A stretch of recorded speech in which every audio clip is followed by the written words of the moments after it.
This is the northeastern side of Waterloo Bridge, and at 2:30 p.m. on Monday, the 11th of January 1841, an outrageous incident took place here when 28-year-old American daredevil Sam Scott prepared to leap before a huge crowd into the icy waters of the Thames. With the time drawing near, the vast concourse of people had grown eager to see him jump, but as his associates made their way through the crowd, a collection of money was still being made for his benefit. In the meantime, Scott was performing a number of his other acts, feats of agility, acrobatics, and, surprisingly enough, a mock execution in which he hanged himself by the neck. To do this, a scaffold consisting of 3 poles had been erected on the bridge. The rope with a slip knot hung from the top one, and 2 more were fixed beneath.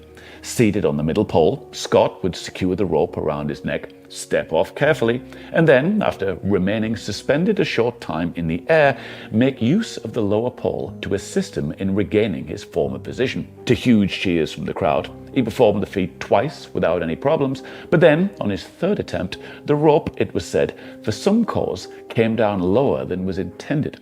Something had gone drastically wrong, dropping him too far to get his feet back onto the lower pole and breaking 2 bones in his neck.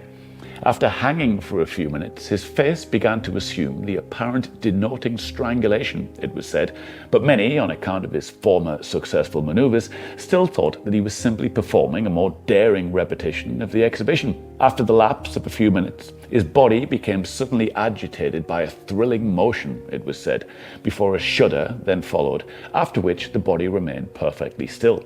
The most incredulous were now satisfied that all was not right, and immediate attempts were made to reach the unfortunate man, but for a long time the attempt to get at him was without success.